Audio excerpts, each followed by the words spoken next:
이러므로 우리에게 구름같이 둘러싼 허다한 증인들이 있으니 모든 무거운 것과 얽매이기 쉬운 죄를 벗어버리고 인내로써 우리 앞에 당한 경주를 하며 믿음의 주요 또 온전케 하신 이인 예수를 바라보자. 그는 그 앞에 있는 기쁨을 위하여 십자가를 참으사 부끄러움을 개의치 아니하시더니 하나님 보좌 우편에 앉으셨느니라. 너희가 피곤하여 낙심하지 않기 위하여 죄인들을 이같이 자기에게 거역한 일을 참으신 이를 생각하라. 너희가 죄와 싸우되 아직 피 흘리기까지는 대항하지 아니하고 또 아들들에게 권하는 것 같이 너희에게 권면하신 말씀도 잊었도다.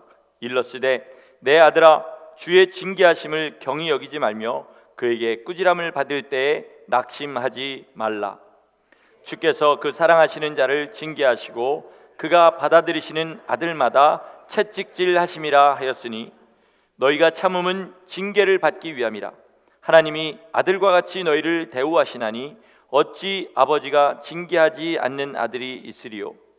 징계는 다 받는 것이거늘 너희에게 없으면 사생자요 친아들이 아니니라. 또 우리 육신의 아버지가 우리를 징계하여도 공경하였거든 하물며 모든 영의 아버지께 더욱 복종하며 살려하지 않겠느냐. 그들은 잠시 자기의 뜻대로 우리를 징계하였거니와 오직 하나님은 우리의 유익을 위하여 그의 거룩하심에 참여하게 하시느니라. 무릇 징계가 당시에는 즐거워 보이지 아니하고 슬퍼 보이나 후에 그로 말미암아 연단받은 자들은 의와 평강의 열매를 맺느니라. 그러므로 피곤한 손과 연약한 무릎을 일으켜 세우고 다같이 너희 발을 위하여 곧은 길을 만들어 저는 다리로 하여금 어그러지지 않고 고침을 받게 하라. 아멘. 아멘. 우리의 인생의 모든 순간에는 고난이 있습니다. 세상의 인류 역사상 고난을 온전하게 피해간 사람은 단 한 명도 없습니다. 여기에 있는 학생들에게도 고난이 있고요. 이제 태어난 지 얼마 안 되는 아이에게도 말로 표현을 못해서 그렇지 고난이 있습니다. 다만 어떤 사람에게는 이 고난이 나중에 평강의 열매로 바뀌는 역사가 있고 어떤 사람에게는 그저 고난이 고통으로 시작해서 고통으로 끝나는 그 차이가 있을 뿐입니다. 고난이 뭔지 먼저 얘기를 좀 나눠보겠습니다. 고난을 한마디로 설명하면요, 우리가 좋아하지 아니하고 원하지 않는 일이 내 삶에 일어나는 것, 이렇게 표현할 수 있습니다. 국어사전을 찾아보니까 괴로울 고자에 그 다음에 어려울 난자를 그대로 표현해서 고난은 괴로움과 어려움이다, 이렇게 나와 있습니다. 고난의 이유를 설명하는 것으로 우리 말씀을 좀 더 나눠보려고 합니다. 사람마다 고난이 없는 사람은 없습니다. 다만 이 어려움과 괴로움을 느끼는 그 포인트가 다 다를 뿐이지요. 그리고 세상에서 바라는 것이 많은 사람일수록요, 고난도 더 많이 당하게 됩니다.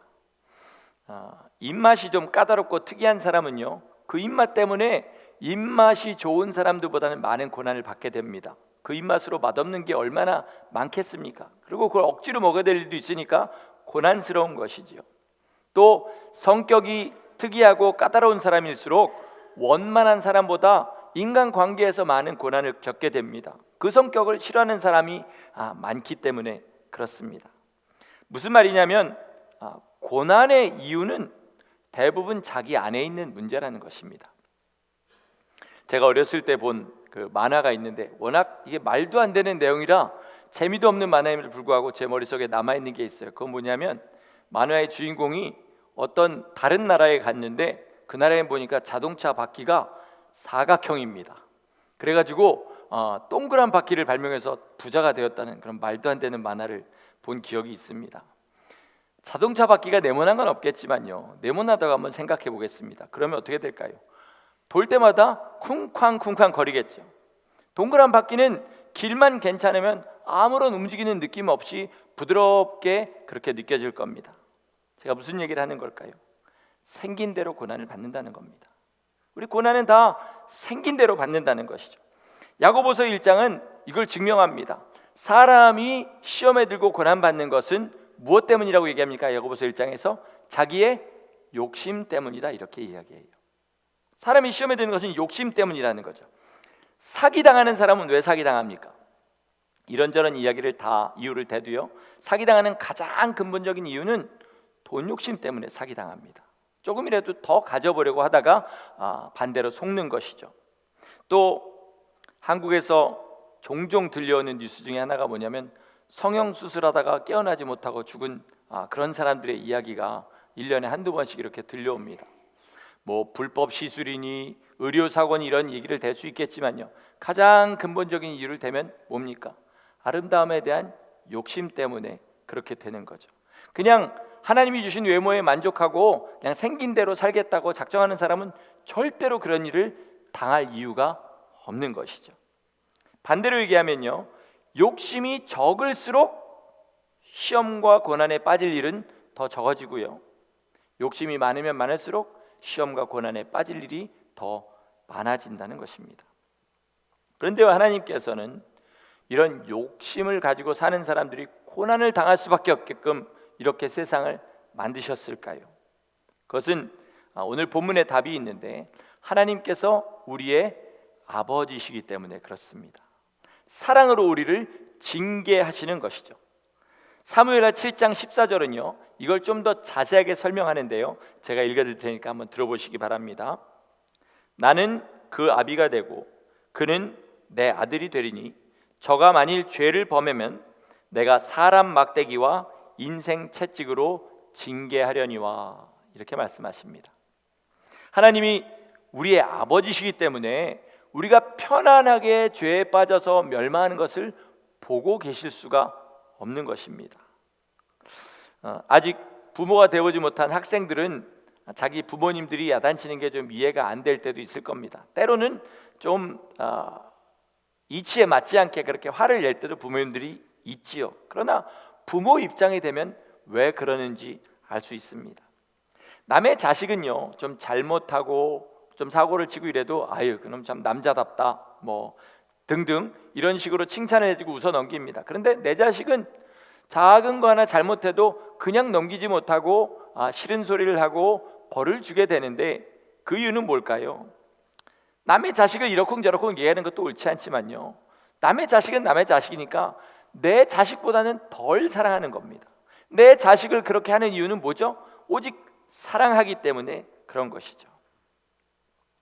아담이 범죄한 순간부터요, 아담은 머리에 이마에 땀을 흘려야 먹고 살 수 있게 됐습니다. 다른 말로 얘기하면 그때부터 고난이 시작된 겁니다. 근데 만약에요 그 고난이 없었다면요, 그러니까 에덴에서처럼 일하지 않고도 잘 먹고 잘 살 수 있었다면요, 이미 하나님의 말씀을 떠난 아담이 어떻게 됐을까요? 한번 생각해 보시기 바랍니다. 더 빨리 급속하게 죄에 빠져들고요, 상상할 수 없는 죄 속으로 빠져들어서 결국은 인류는 벌써 멸망해 버리고 말았을 겁니다. 지금 이 세상이 그 증거죠. 여러분 한번 보세요. 선진국들은 문명이 너무 발달해 가지고 예전에 뭐 여성들이 하던 노동이라든지 남성들이 하던 이런 노동들이 다 많이 사라졌어요. 그러니까 선진국의 사람들은 시간이 옛날 사람보다 남아 돌아갑니다. 그래서 어떻게 됐습니까? 남아도는 시간으로 하나님을 더 섬기고 더 의로워지고 도덕적이 됐나요? 그렇지 않고 더 타락하고 더 악해지고, 그리고 집단으로 모여서 하나님을 대적해서 멸망을 계속해서 앞당기고 있습니다. 그러니까 아담을 하나님께서 그 고난을 주시지 않았으면 이미 인류는 이 상태에 들어갔을 것이라는 거죠. 하나님이 우리 인생을, 특별히 그 자녀들의 인생을 고난으로 징계하시는 이유는 우리를 사랑하셔서 더 죄에 깊이 빠지지 않게 하시려고 하시는 것입니다. 어떤 시편 기자의 말처럼 실제 인생에게는 고난이 유익인 것입니다. 그러면 이제 지금부터 왜 고난이 유익인지 좀 더 깊이 한번 살펴보도록 하겠습니다. 첫째, 우리는 고난을 통해서요 우리 삶에 진짜 필요한 것과 필요하지 않은 것을 구별할 수 있게 됩니다. 요즘 아이들에게 가장 큰 벌 중에 하나가 뭐냐면요, 스마트폰을 뺏는 겁니다. 스마트폰을 뺏어가지고 뭐 3일 4일 이렇게 안 주면 너무 그것 때문에 힘들어하죠. 그런데 아이들만 그런 게 아니라요, 어른들도 그렇습니다. 아침에 집에다 전화기 놓고 나오면 하루 종일 일이 안 된다는 사람이 참 많습니다. 그 정도로 중독이 돼 있어요. 한국의 일간지 기자 하나가요, 스마트폰 없이 살아보기, 이걸 한번 체험을 해봤다 그래요. 그랬더니 처음 이틀 동안은 손이 떨리더랍니다. 아무것도 못 하겠더래요. 그러다가 한 3일쯤 되니까 이거 없이도 충분히 살 수 있었던 거였구나 라는 것을 그때 알게 되었다고 합니다. 놀라운 것은 뭐냐면요, 스마트폰이 나온 지 아직 13년이 채 안 됐다는 것입니다.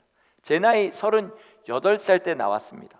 인생의 지금 제 나이의 절반 3분의 2 이상을 살았을 때 나왔음에도 불구하고 그것이 그 짧은 시간 동안에 그렇게 많은 사람들을 중독시켰다는 것이죠. 그럼 그것이 진짜 인생에 필요하냐? 그렇지는 않다는 것입니다. 자, 그런데 이 스마트폰이 없으면요, 우리가 불안해하고 고통스러워합니다. 다른 말로 하면 고난이죠. 오늘 말씀의 주제로 하면. 그러면 이 고난의 열매는 뭡니까? 한 3일 지나면 없어도 되는 거였구나, 내가 거기다 그렇게 목을 메고 살았구나 라는 것을 깨닫게 되는 겁니다. 유익한 일이라는 것입니다. 그 고난이요, 그렇죠? 마찬가지로 모든 고난은 주님을 붙잡고 잘 견뎌내면요, 같은 열매를, 같은 효과를 얻어낼 수 있습니다. 여러분, 우리 삶에 정말 필요한 것과 없어도 괜찮은 것인데 나를 붙잡고 있는 것이 뭔지를 구별하게 되는 거죠. 지난달 여러분 크레딧 카드 내역서 한번 보시기 바랍니다. 그러면 진짜로 내 삶에 꼭 필요한데 쓴 것이 얼마나 되는지, 없어도 되는데 쓴 돈이 얼마가 되는지, 20불짜리 사도 되는 거였는데 욕심으로 100불짜리 200불 산 것은 무엇인지 이렇게 한번 보시라는 거죠. 그러면 내 삶에 필요한 것과 필요하지 않은 것이 구별됩니다.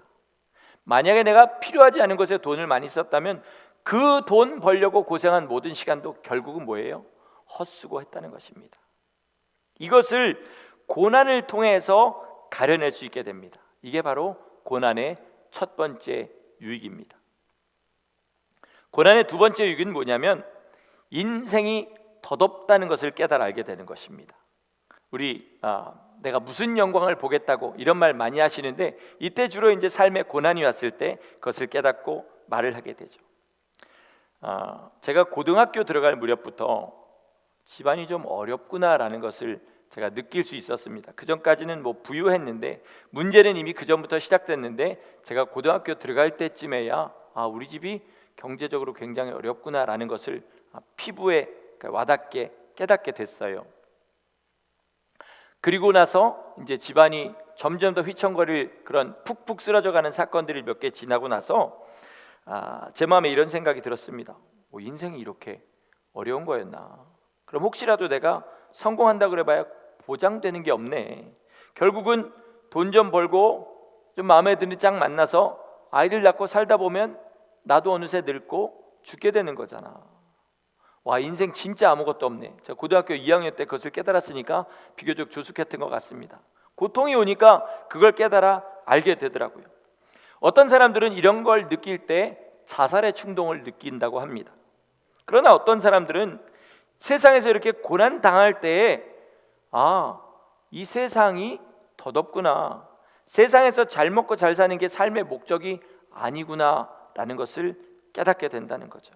특히 우리 믿는 사람들은 그럴 때 뭘 보게 되냐면 아직도 내 손목과 발목에 세상이라는 쇠사슬이 꽁꽁 묶고 있구나, 이거를 깨닫게 되고요, 하나님을 찾고 의지하게 됩니다.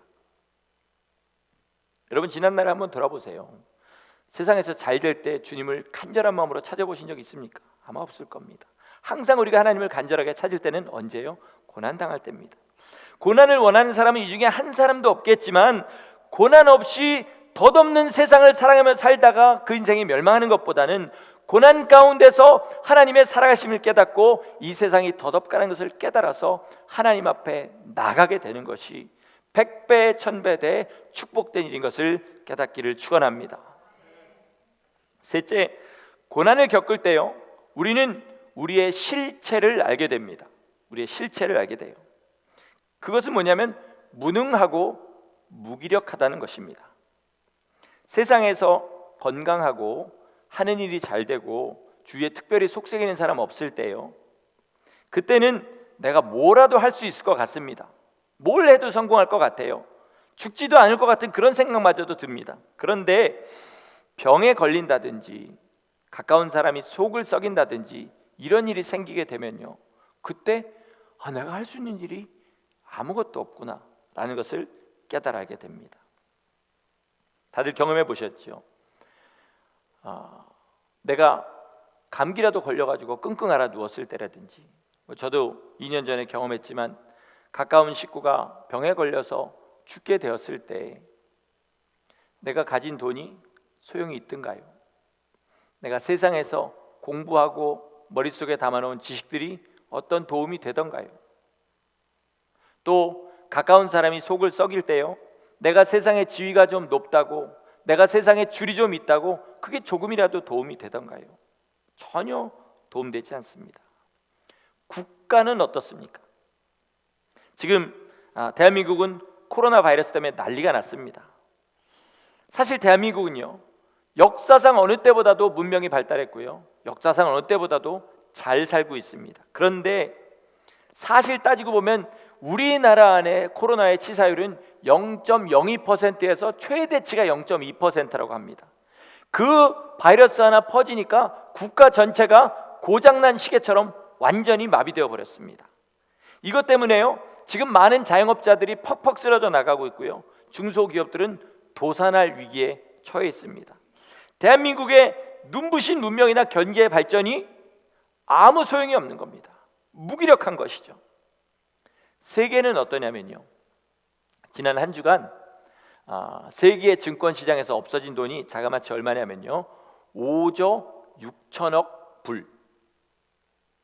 그러니까 우리나라 돈으로 따지면 7,200조 정도가 된다고 그래요. 그러니까 상상할 수 없는 돈이 그렇게 넘어지고 전 세계가 지금 아우성입니다. 지금 세계 인구의 몇 명이 이 바이러스에 걸렸냐면 100만 명에 한 명도 걸리지 않았습니다. 그럼에도 불구하고 세계가 이 난리를 친다는 거예요. 이게 우리 인간의 무기력입니다. 이렇게 사람은 고난을 통해서 뭘 보게 되냐면 자기의 무기력함을 보게 됩니다. 자기의 무능력함을 보게 돼요. 믿음이 없는 사람은 자기가 무능하다고 생각할 때 절망합니다. 그러나 우리는 어떻습니까? 내가 무능하다고 생각할 때 누구에게 나갑니까? 능력의 주인 되신 하나님 앞에 나가게 됩니다. 내가 무기력하다고 생각할 때 전능하신 하나님 앞에 더 나가게 돼요. 이게 바로 고난이 우리에게 주는 궁극적인 네 번째 유익입니다. 만약에 우리가요, 고난을 통해서 내가 뭐에 중독되어 있다는 것을 깨닫게 되고요, 또 세상이 더덥다는 것을 깨닫게 되고요, 자기가 무기력하다는 것을 깨닫기는 깨달았는데 하나님 앞에 나가게 되지 않는다면요, 그거는 초중고 1등으로 졸업하고 그리고 하버드 대학 1등으로 들어가서 1등으로 졸업한 다음에 집에서 노는 사람이나 똑같은 겁니다. 그 공부 왜 했습니까? 공부 열심히 해서 1등 하려고 한 게 아니라 그 다음에 잘 살려고 했음에도 불구하고 다 우수하게 맞춰놓고 그리고 집에서 노는 사람이나 똑같다는 거죠. 마찬가지로 고난은 고난대로 당하면서 하나님 앞에 나가게 되지 않는다면 이것은 그냥 고통 그 이상도 그 이하도 아닌 것이란 말입니다. 우리 어른들은 다 압니다. 고난 없는 삶은 없다는 사실을, 그걸 바라는 것 자체가 잘못됐다는 사실을. 우리 학생들도 우리 어린아이들도 알아듣기 쉬울지 없을지 모르지만 알아두기 바래요. 인생에 고난 없는 사람은 아무도 없어요. 여러분도 지금 하기 싫은 일 많이 하잖아요. 그 자체가 고난이에요.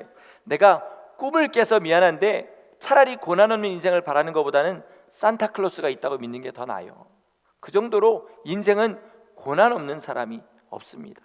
지금 학생들이 선망하는 부자나 연예인이나 정치인이나 운동선수나 그 성공한 사람 중에도 실제로 그 삶은 고난 가운데 몸부림친 사람들이 너무 많이 있어요.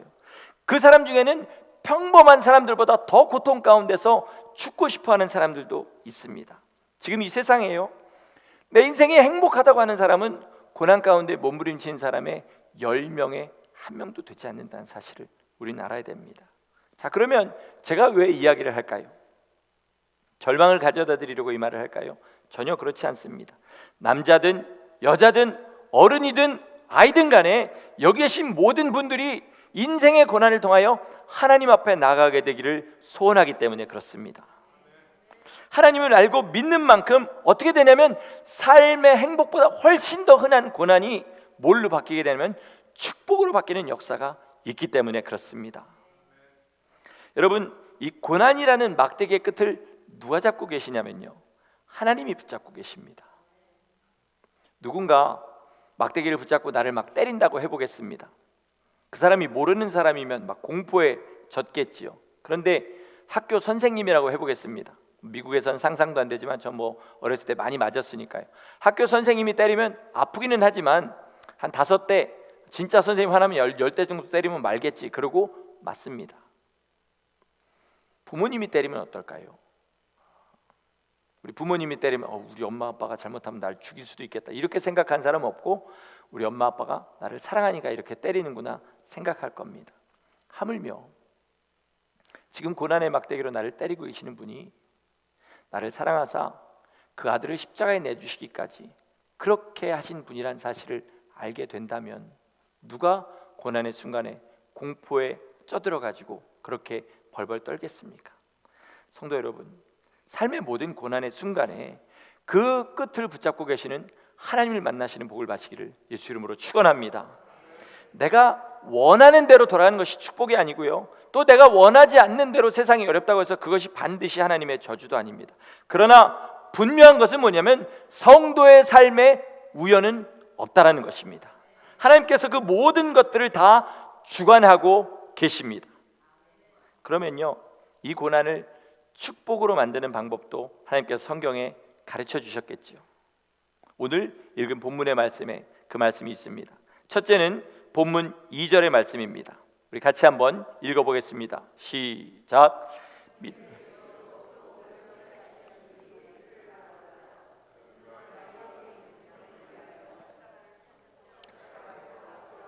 부끄러움을 개의치 아니하시더니 하나님 보좌 우편에 앉으셨느니라. 여러분, 고난을 축복으로 만드는 첫 번째 비결은 뭐냐면 십자가에 달리신 예수님을 바라보라는 것입니다. 바라보되 뭘 바라보냐면 주님이 그냥 이를 악물고 십자가에 그냥 매달리신 것이 아니라 뭘 보고 십자가에 매달리셨다고요? 그 뒤에 있는 기쁨을 바라보고 하셨다는 사실입니다. 여러분, 우리 삶에 고난이 있는데요, 예수님을 믿지 않고 하나님이 그 고난을 주관하신다고 믿지 않는 사람은 그저 벌벌 떨지만요, 우리 믿는 사람은 그 고난 뒤에 기쁨이 기다리고 있다는 사실을 믿습니다. 그래서 그 고난을 이길 수 있다는 것이죠. 자, 11절 말씀을 우리 한번 보도록 하겠습니다. 11절 말씀 시작. 무릇 징계가 당시에는 즐거워 보이지 않고 슬퍼 보이나 후에 그로 말미암아 연단받은 자들은 의와 평강의 열매를 맺느니라. 아멘. 이 고난을 하나님을 신뢰하고 견디면요, 어떻게 된다고요? 의와 평강의 열매를 맺게 됩니다. 아까 말씀드린 것처럼요, 고난은 우리 안에 있는 욕심이 세상과 부딪히는 것입니다. 돈이 많은 사람이 부자가 아니라 누가 부자라고 그랬습니까? 자기 가진 것에 만족하는 사람이 부자라고 그랬어요. 또 사람의 자기 주위에 좋은 사람들이 많아서 관계의 복을 누리는 것이 아니라요, 자기가 원만하고 깎인 사람일수록 관계의 복을 누리게 되어 있습니다. 이렇게 고난을 통해서 내 욕심이 깎이고 내 삶의 방향이 하늘로 바뀌게 되면 맺게 되는 열매가 뭐냐면 의와 평강의 열매라는 것입니다.